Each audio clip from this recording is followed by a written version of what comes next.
Greetings of the day. I, Chavi Gupta, welcome you all in today's session. In the previous session, we have discussed about plasma membrane and the process of osmosis, but cell wall is left, so we will start our topic with cell wall. Now, what is the cell wall? Cell wall was first seen in Koch cells that we have discussed, that is dead cell. So it was discovered by Robert Hooke. Cell wall is actually present in plant cells only, that we have discussed that in animal cell there is no cell wall but cell membrane was there. So in plant cell wall is present. Now it is present outside the plasma membrane. Plasma membrane के बाहर होती है ये. Means plant cell has a first covering as cell wall. Then we have cell membrane in plant cell.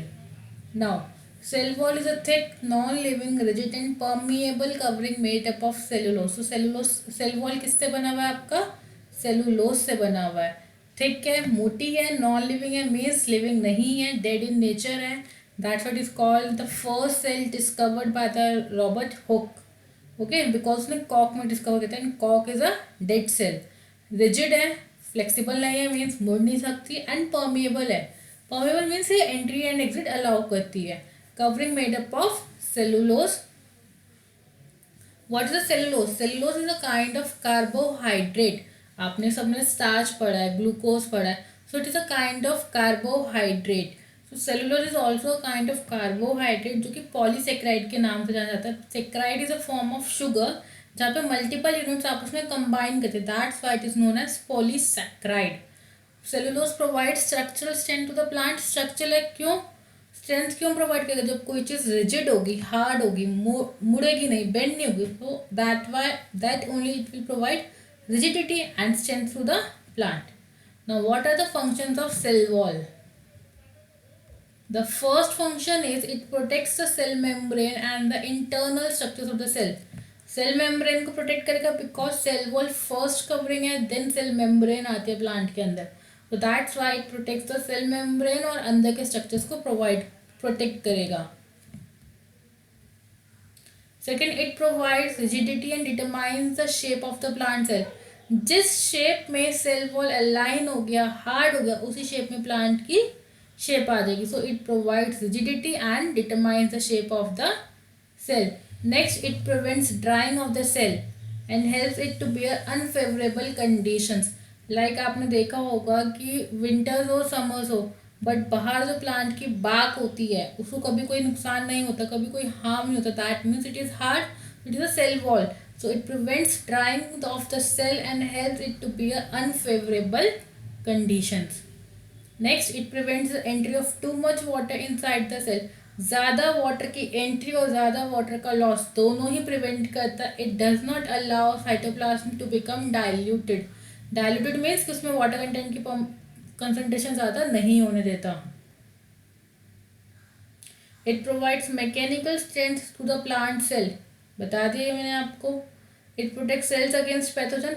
सब कुछ आपका bird है, suppose bird क्या करेगा? बाग पे बीक मारेगा, ठीक है, बट अंदर के सेल मेम्ब्रेन को तो बीक नहीं मार रहा. दैट मीन्स वो प्रोटेक्ट कर रहा है. Next, it counteracts osmotic pressure. Osmosis क्या होता है? वाटर का इनफ्लो एंड आउटफ्लो. सो जो वाटर से जो प्रेशर जनरेट हो रहा है उसको बैलेंस करने में हेल्प करता है. This is your function of cell wall. Now next is your protoplasm and cytoplasm. Now what is a protoplasm? The living substance of the cell is called protoplasm. मैंने आपको बताया था कि हमारे पास साइटोप्लाज्म प्रोटोप्लाज्म में difference होता है. हमने ये भी पढ़ा था कि पुरकिंजे ने प्रोटोप्लाज्म डिस्कवर किया था, साइटोप्लाज्म नहीं.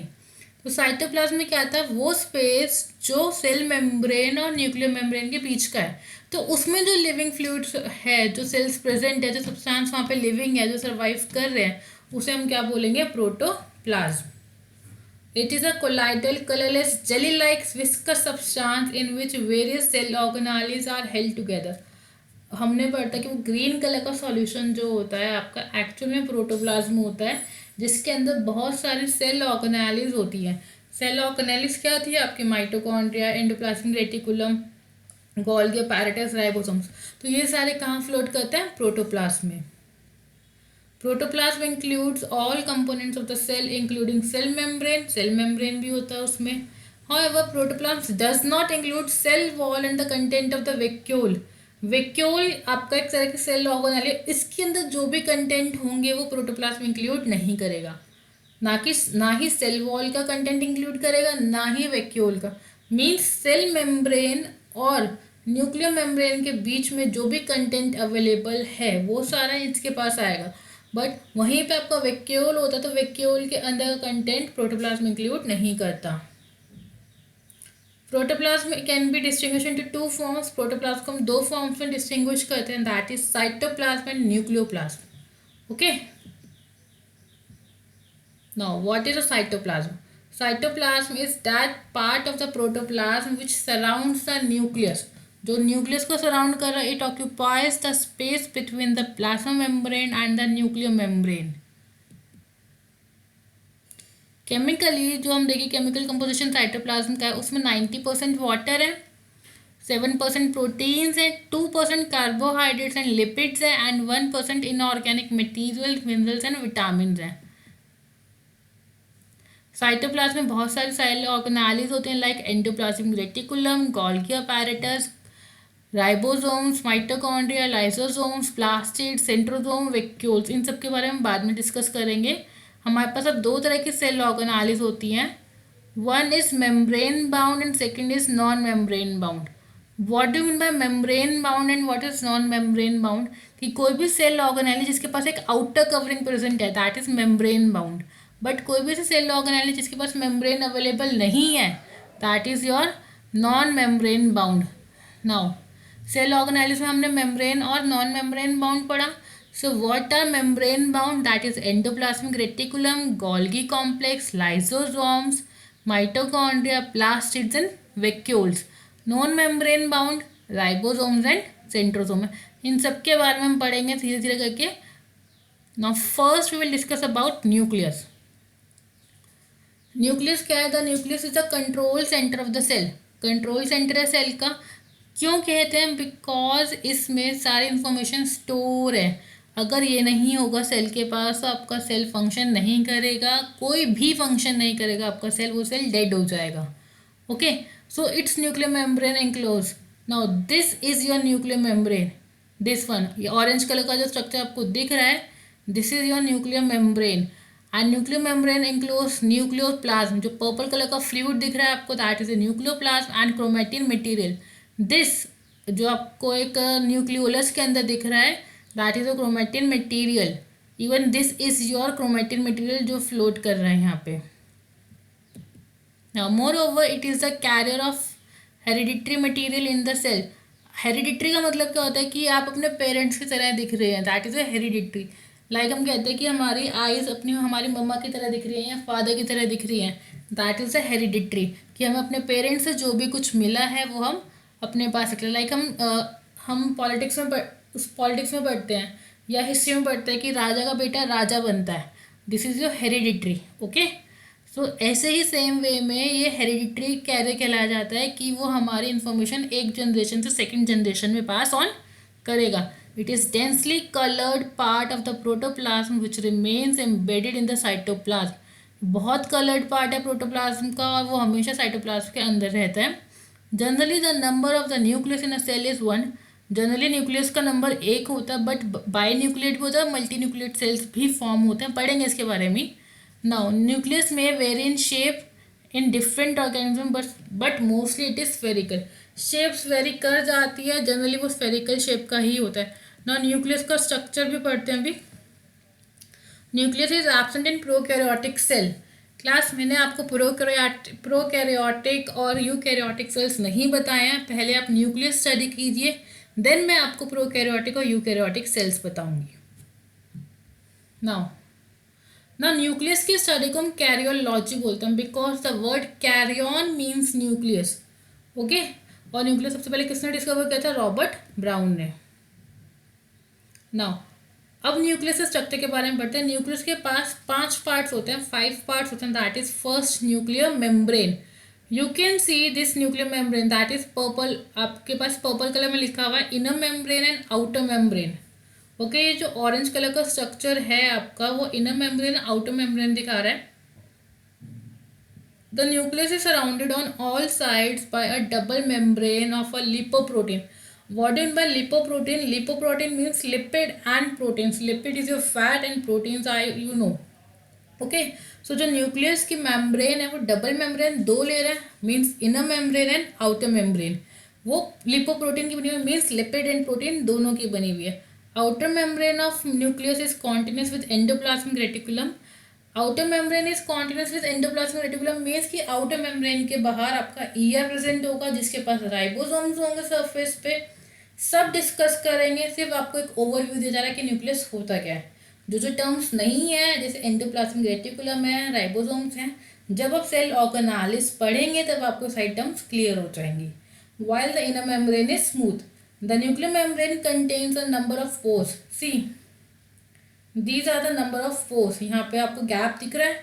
So these gaps are known as nuclear pores, which help in the exchange of material between the nucleus and the cytoplasm. Exchange का मतलब क्या है यहाँ पे कि जो भी साइटोप्लाज्म न्यूक्लियर मेम्ब्रेन के अंदर स्ट्रक्चर फॉर्म्स हो रहे हैं उसको न्यूक्लियस से बाहर लेके जाएंगे साइटोप्लाज्म में, और साइटोप्लाज्म से हमें जो भी चीज़ की नीड है वो हम न्यूक्लियस के अंदर लेके आएंगे. Next is nuclear SAP. The nucleoplasm, ये जो आपको पर्पल कलर का फ्लूइड है इसको हम न्यूक्लियोसैप या न्यूक्लियोप्लाज्म बोलते हैं. ये पार्ट है प्रोटोप्लाज्म का which is enclosed by nuclear membrane. Nucleoplasm is a viscous fluid containing enzymes, ribosomes, nucleolus, chromatin threads. Now enzymes वो सब्सटेंसेस हैं, वो ऑर्गेनिजम्स हैं जो आपके रिएक्शन कराने में हेल्प करते हैं. राइबोसोम्स आपके प्रोटीन सिंथेसिस में हेल्प करते हैं. एंड न्यूक्लियोलस आपके पास है, वो हम भी आके डिस्कस कर रहे हैं धीरे धीरे. एंड क्रोमेटिन थ्रेड्स जो आपकी इंफॉर्मेशन कैरी करता है. Next is nucleolus. Now nucleus आपको स्फेरिकल स्ट्रक्चर दिख रहा है छोटा सा. इट इज अ स्फेरिकल और oval body present within the nucleus. Nucleus के अंदर प्रेजेंट होती है. Means cell wall, cell membrane, then protoplasm, cell wall, cell membrane, then you have nucleus and then nucleus के अंदर क्या आ रहा है आपका nucleolus. Okay, during cell division it disintegrate. Cell division के टाइम पे आपका न्यूक्लियोलस डिसइंटीग्रेट कर जाता है. एंड डिसइंटीग्रेट का मतलब कि टूट जाता है फ्रेगमेंट्स में. And nucleolus is characterised by the absence of limiting membrane. इसके पास कोई मेम्ब्रेन नहीं होती, या आप कह दो बहुत छोटी छोटी मेम्ब्रेन्स अवेलेबल होती है, बहुत लार्ज मेम्ब्रेन्स अवेलेबल नहीं होती. Nucleolus consist of DNA, RNA and protein. Nucleolus के पास डीएनए भी है, आरएनए भी है एंड प्रोटीन भी है. डीएनए आरएनए आपका जेनेटिक मटेरियल है. प्रोटीन्स आपकी बॉडी में बिल्डिंग ब्लॉक्स का काम करते हैं, मीन्स आपकी बॉडी में मसल फॉर्मेशन में हेल्प करते हैं. Now next is chromatin threads. What are chromatin threads? Chromatin threads are intermingled mass of thread-like structures. हमने 3 पार्ट्स पढ़े न्यूक्लियस के, nuclear membrane, nuclear sap, nucleolus. Next 4th part is chromatin threads. Now chromatin threads are intermingled mass of thread like structure. ये जो आपको दिख रहा है thread like structure, this is the chromatin material. Now forming chromatin reticulum. Intermingled है, इसे reticulum बोलते हैं. During the non dividing phase of the cell, जब ये सेल डिवाइड नहीं करता तब ये क्रोमेटिन थ्रेड्स ऐसे एंटेंगल मतलब बिखरे हुए रहते हैं, उलझे हुए रहते हैं. बट ड्यूरिंग सेल डिवीजन के टाइम पे क्या होता है, आपको ये कंडेंस हो जाते हैं, छोटी शेप्स में कन्वर्ट हो जाते हैं, जिनको हम क्रोमोसोम्स पढ़ते हैं. अभी मैं आपको इसके ऊपर एक वीडियो दिखाती हूँ 2 minute. And then chromosomes are made up of DNA. Then ये क्रोमोसोम्स डीएनए से बने होते हैं जिनको हम डीऑक्सी राइबो न्यूक्लिक एसिड बोलते हैं. एंड प्रोटीन्स, लाइक क्रोमोसोम्स 2 चीज़ के बने हुए, डीएनए के और प्रोटीन के. डीएनए की full form deoxy ribonucleic acid. DNA is deoxy ribonucleic acid and RNA is ribonucleic acid. Now next is nuclear matrix. It is present below the nuclear envelope. वो nuclear envelope के अंदर present होता है. It is made up of the acid protein that function as scaffold for chromatin. ये इसके लिए function करता है. बेसिकली जो आपकी स्पेस है इसी को हम न्यूक्लियर मैट्रिक्स बोलते हैं.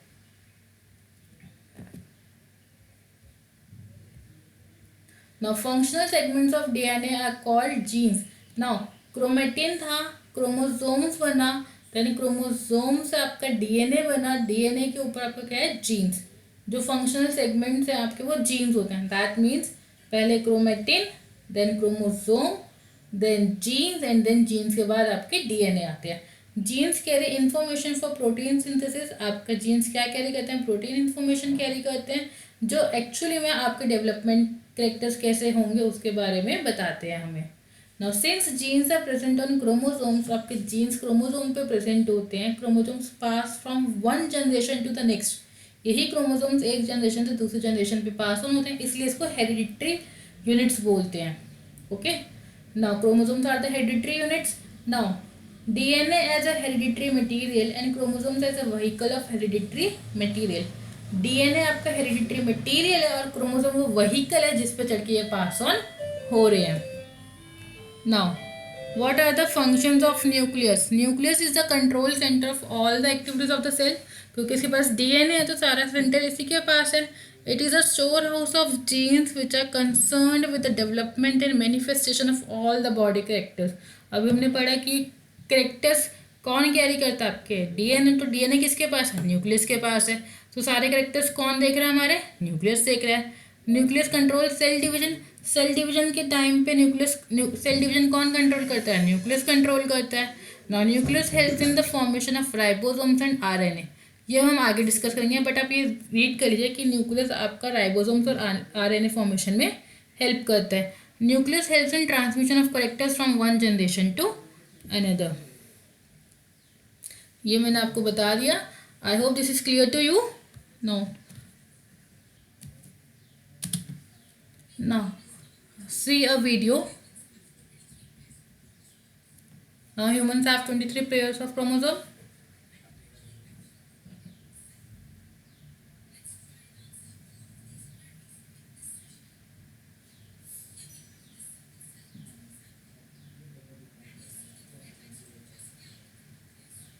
Now see the thread-like structures in the nucleus. These are your chromosomes.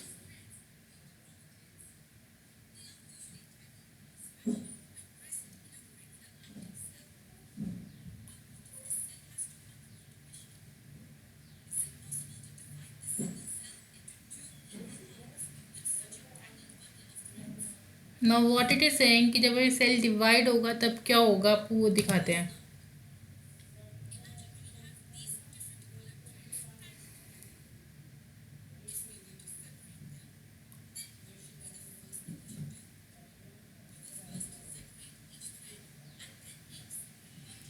Same इसने एक्टिविटी के थ्रू बताया है आपको कि जब आपके पास अलग अलग थ्रेड्स हैं आपस में इंटरमिंगल्ड हुए हुए हैं तो आप क्या करेंगे, उनको अलग अलग सेपरेट करेंगे, देन आप उनके बॉल्स बनाएंगे. अब यहाँ पे भी यही करेंगे हम.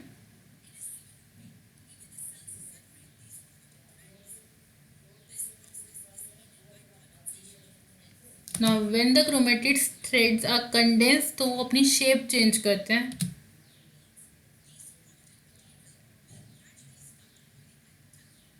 सी अब जब ये कॉइल्ड अप होंगे तो आपके जैसे टेलीफोन वायर होते हैं वैसे कॉइल्ड अप हो जाएंगे.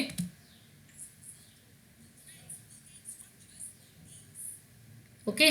सो व्हेन ये कंडेंसेशन होती है क्रोमैटिड्स की, उसके बाद एक नई शेप लेते हैं, that is known as a chromosome.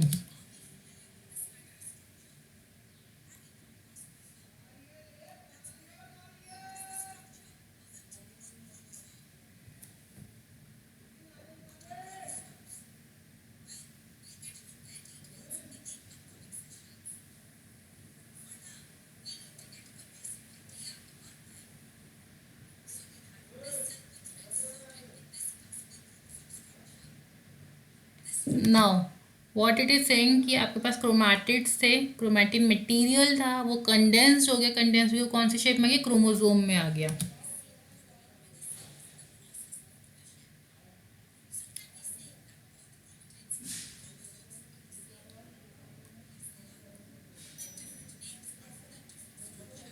Okay.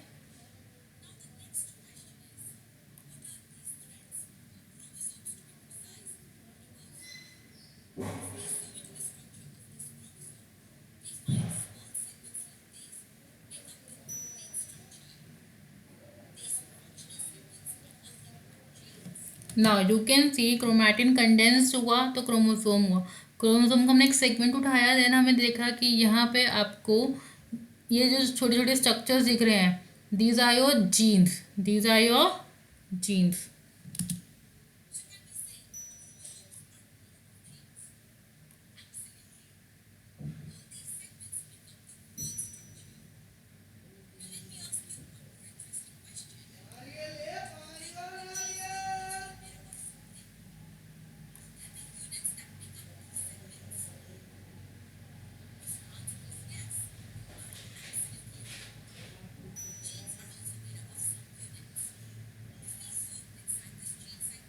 Now, genes are also made up of some units, and these units are known as your DNA.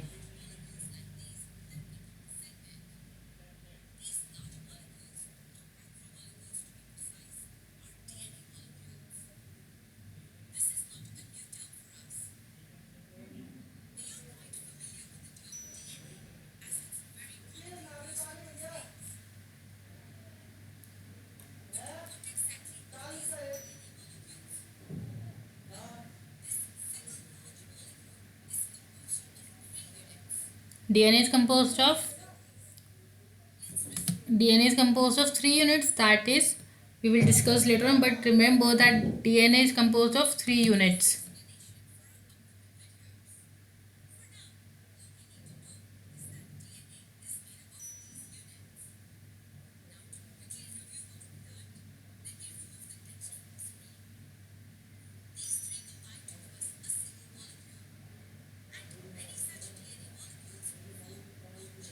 This is a recap.